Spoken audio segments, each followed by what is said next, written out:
ஹர ஹர சங்கர ஜெய ஜெய சங்கர. ஓம் ஸ்ரீ மகா பெரியவா சரணம் சரணம். இந்த காலத்தில் ஒரு மனிதனை இன்னொரு மனிதன் மதிப்பதில்லை. மனசாட்சியை தொட்டு கேட்டால் இந்த உண்மை உங்களுக்கும் புரியும். பிறரிடம் அன்போடு பழகுகிறோமா, பேசுகிறோமா, பிறர் துன்பம் கண்டு இரக்கப்படுகிறோமா, மனம் திறந்து மற்றவரை பாராட்டுகிறோமா? இல்லையே. ஆனால் எல்லா உயிர்களிடமும் அன்பு காட்டுபவர்கள் மகான்கள். அதிலும் நமது காஞ்சி மகா பெரியவர் எல்லா உயிர்களின் மீதும் அன்பை பொழியும் கருணைக்கடல். இம்சை தரும் எறும்பு, கொசு, கரப்பான் பூச்சி, பள்ளிகளை நாம் கண்டால் அவற்றை உண்டு இல்லை என்றாக்கி விடுவோம்.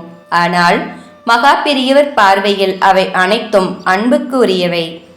காஞ்சிபுரம் அருகிலுள்ள தேனம்பாக்கத்தில் சுவாமிகள் தங்கியிருக்கும் அறைக்குள் யாரும் போக மாட்டார்கள். அப்படி ஒரு கட்டுப்பாடு. தனக்கான வேலைகளை சுவாமிகளை செய்து கொள்வார். இங்கு பூஜை உள்ளிட்ட எல்லாவற்றிற்கும் தண்ணீர் எடுத்து வர மர சொம்புகளே பயன்படுத்தப்படும். பூஜை செய்ய, கைகால்கள் சுத்தம் செய்ய என தனித்தனி சொம்புகள் இருக்கும். கோடை காலத்தில் இங்கு சுவாமிகள் தங்கும் அறையின் மூலையில் ஒரு சொம்பில் தண்ணீர் இருக்கும். சிறு பிரயாணிகளின் தாகம் தணிக்கவே இந்த ஏற்பாடு.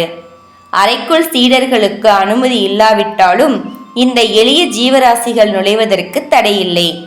அவை சாதாரணமாக உள்ளே வரும். தண்ணீர் இருக்கும் மர சொம்பின் மீது ஏறும். மேலேயே இருந்தபடி செம்புக்குள் தலையை விட்டு பார்க்கும். வளைந்து நெளிந்து தண்ணீர் குடித்துவிட்டு ஓடும். இப்படி சுதந்திரமாக அணில், எலி, பறவைகள் எல்லாம் தண்ணீர் குடிக்கும்.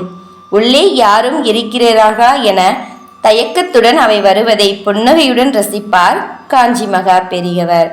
நம்மை பொறுத்தவரை அவை எலி, அணில், பறவைகள். ஆனால் அவரின் கண்களுக்கு எலி விநாயகரின் அன்புக்குரிய வாகனமாக தெரியும். அணிலோ ராமரின் கைகளால் ஆசி பெற்ற உயிர். பறவைகள் எல்லாம் பகவானின் அம்சம். உயிர்களை நேசிக்கும் மனதை மகா பெரியவரிடம் வேண்டுவோம். ஹர ஹர சங்கர ஜெய ஜெய சங்கர. ஓம் ஸ்ரீ மகா பெரியவா சரணம் சரணம்.